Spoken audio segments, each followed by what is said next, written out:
హైదరాబాద్ స్థానిక సంస్థల ఎమ్మెల్సీలు డి అంటే డి అంటుంది బీజేపీ పార్టీ. గెలిచే అంత బలం లేకపోయినా పోటీలో అభ్యర్థిగా గౌతమ్ రావును నిలబెట్టింది. దాదాపుగా 22 సంవత్సరాల తర్వాత జరుగుతున్న పోటీలో ఎంఐఎం పార్టీ అభ్యర్థి రియాజ్ విజయం సాధించారు. హైదరాబాద్ స్థానిక సంస్థల ఎన్నికల్లో గెలిచేంత బలం లేని కారణంగా పోటీ చేయట్లేదని కాంగ్రెస్ పార్టీ అధ్యక్షుడు టీపీసీసీ మహేష్ కుమార్ గౌడ్ ప్రకటించడం జరిగింది. ఇంటర్ ఫలితాలు విడుదల చేసిన డిప్యూటీ సీఎం బట్టి విక్రమార్క ఫలితాలను విడుదల చేశారు. గత సంవత్సరం కన్నా ఈసారి పాస్ పర్సెంటేజ్ పెరిగింది. ఈసారి ఫలితాల్లో అమ్మాయిలదే హవా సాగింది. హైదరాబాద్ లోని హెచ్ఐసిసిలో భారత్ సమిట్ కాంగ్రెస్ పార్టీ ఆధ్వర్యంలో 2 రోజుల పాటు నిర్వహించారు. అదే అంశాలపై ఈ వారం గ్రౌండ్ రిపోర్ట్ లో మా ప్రతినిధి హరికృష్ణ అందిస్తారు. హైదరాబాద్ స్థానిక సంస్థల ఎమ్మెల్సీ బీజేపీ అభ్యర్థిగా గౌతమ్ రావుని బీజేపీ పార్టీ ప్రకటించడం జరిగింది. బలం లేకపోయినా సరే ఎట్టి పరిస్థితుల్లో పోటీ ఇవ్వాలని చెప్పే ఉద్దేశంతో బీజేపీ అభ్యర్థిని ప్రకటించడం జరిగింది.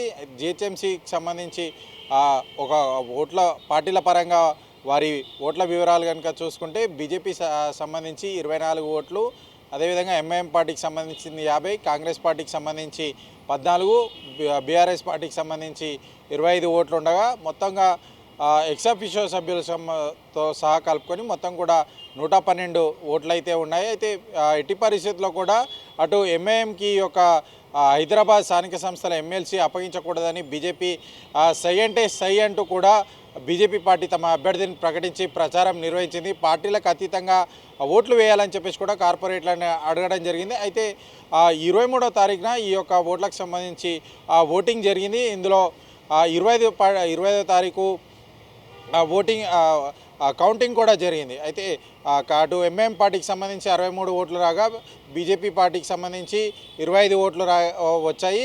హైదరాబాద్ స్థానిక సంస్థల ఎన్నికల్లో ఎంఐఎం పార్టీ గెలవడం జరిగింది. 22 సంవత్సరాల తర్వాత ఈ యొక్క ఎన్నిక జరగడం విశేషం. ఇందులో అధికార పార్టీ అదేవిధంగా ప్రధాన ప్రతిపక్ష పార్టీ తమ అభ్యర్థులను ప్రకటించకపోవడం, ఎన్నికల్లో తమ అభ్యర్థులు లేకపోవడం గమనార్హం.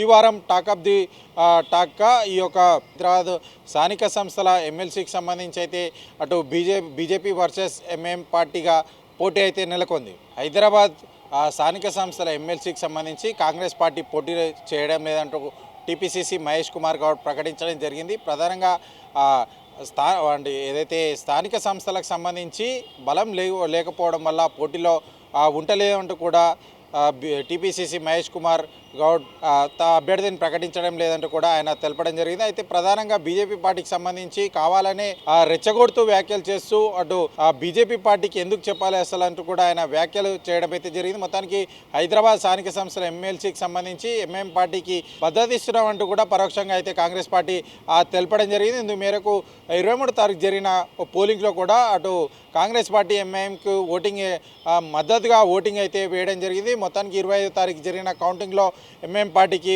63 ఓట్లు అయితే వచ్చి ఎంఐఎం ఎమ్మెల్సీ అభ్యర్థి రియాజ్ పోటీలో నెగ్గడం జరిగింది. కాంగ్రెస్ పార్టీ మద్దతుతో అయితే ఈ యొక్క పోటీ అయితే జరిగింది. అయితే మొదటిసారిగా అటు అధికార పార్టీకి సంబంధించి అభ్యర్థి పోటీ లేకపోవడం, అటు ప్రధాన ప్రతిపక్ష పార్టీకి సంబంధించిన అభ్యర్థి కూడా పోటీ లేకపోకుండా ఈ యొక్క హైదరాబాద్ స్థానిక సంస్థల ఎమ్మెల్సీ ఎన్నికలైతే జరగడం విశేషం. హైదరాబాద్లోని హెచ్ఐసిసిలో భారత్ సమ్మిట్ కాంగ్రెస్ పార్టీ ఆధ్వర్యంలో భారత్ సమ్మిట్ నిర్వహించడం జరిగింది.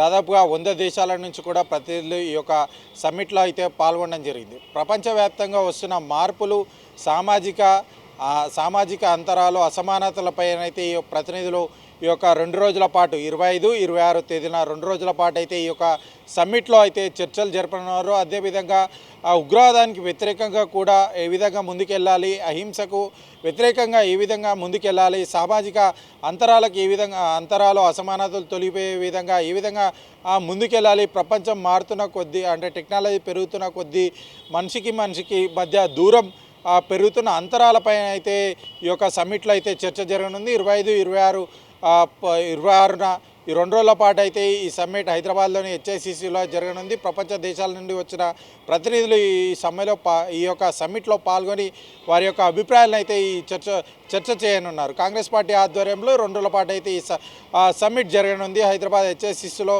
ఈ యొక్క సమ్మిట్ జరగనుంది. ఇంటర్ ఫలితాలు విడుదల కావడం జరిగింది. రాష్ట్ర ప్రభుత్వం ఇంటర్ ఫలితాలను విడుదల చేసింది. డిప్యూటీ సీఎం బట్టి విక్రమార్క ఇంటర్ ఫలితాలను విడుదల చేశారు. గత సంవత్సరం కంటే ఈసారి పాస్ పర్సెంటేజ్ పెరగడం విశేషం. అంతేకాకుండా అమ్మాయిలు ఈసారి పైచేయి సాధించారు. మొదటి జిల్లాగా ఇంటర్ ఫస్ట్ ఇయర్లో మొదటి జిల్లాగా మేడ్చల్ జిల్లా మొదటి స్థానంలో ఉంది. అదేవిధంగా సెకండ్ ఇయర్ ఫలితాల్లో ములుగు జిల్లా మొదటి స్థానంలో. ఓవరాల్ ఇంటర్ ఫలితాల్లో అయితే అమ్మాయిల పైచేయి కనిపిస్తుంది. అంతేకాకుండా మేడ్చల్ మల్కాజ్గిరి జిల్లా అయితే మొదటి స్థానంలో ఉండడం విశేషం. ములుగు జిల్లా సెకండ్ ఇయర్లో మొదటి స్థానంలో ఉండడం విశేషం.